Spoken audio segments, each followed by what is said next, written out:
So I want to talk to you real quick today about something that's kind of a pet peeve of mine, and understand when I say this, I mean, it's a pet peeve even when I look inside myself and see this. I'm not just like lashing out at the world or anything like that. And it has to do with the difference between needs and wants, and recognizing the difference between needs and wants. Let me tell you a story. This past weekend, Trinity Church, my church, was visited by a group of kids. They were called the Children of the World Choir. And this is a group of young children who come from all over the world, from very impoverished conditions. And they come and they tour the country and they put on their show. And it's to raise awareness about other children who are in the same plight that they were, and to help raise funds for them as well. Well, after the worship services, we had the opportunity to actually sit down and have lunch with these kids. And it was really kind of an eye-opening experience because if you're on the outside looking in, you just think of it as an ordinary meal. But here I am, we were just having this meal with this fried chicken, and there are potatoes and corn and bread. It was a great meal. But as I'm sitting there eating it, I couldn't help but think that the background that these kids were from, this was not how they were used to eating, to say the least. And it was really a humbling experience, and it kind of opened my eyes to make me feel that we are so spoiled in this country, and we don't even necessarily realize it.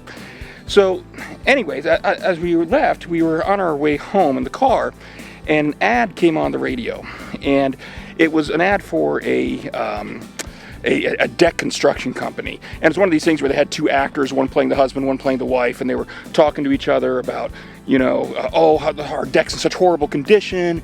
And the husband ends up saying to the wife, "Oh, we need a new deck." And I remember turning to my wife after that when he said that, and I said, "No, they don't. They don't need a new deck. I mean, their deck may be in horrible condition, but and it might be a wise move to replace it. But ultimately, they still want a new deck. They don't need a new deck." There's a fundamental difference between the two.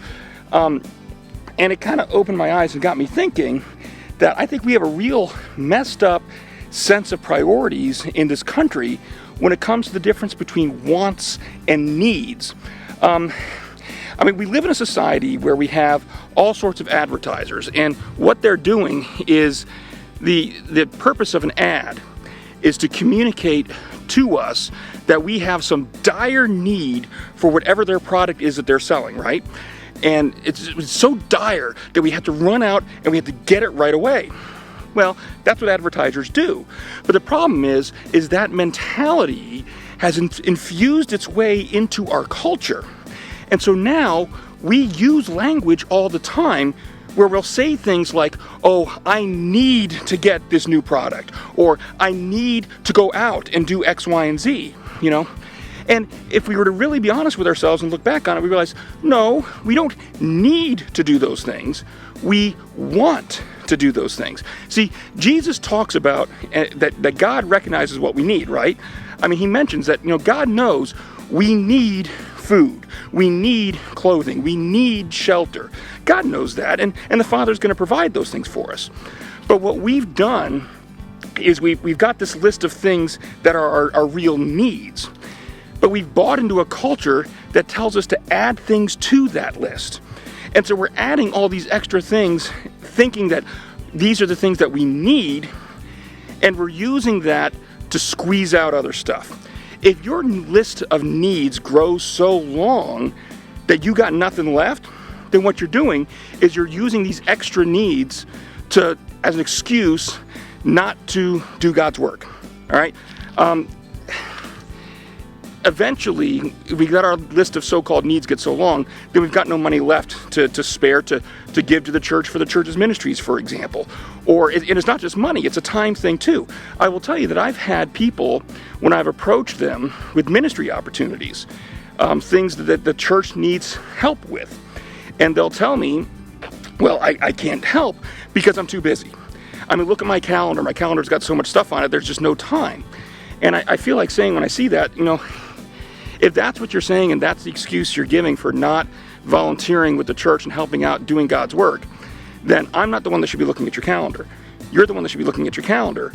And you should be looking at each item on there and asking yourself, is this really a need or is it a want?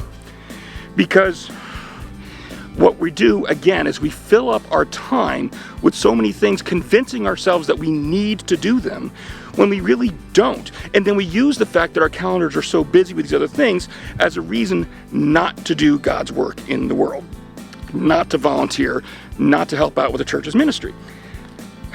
So my challenge to you for this week is listen to your language and see if you can catch yourself ever using that word, need. I need to go to the store and do this, or I need to get this item.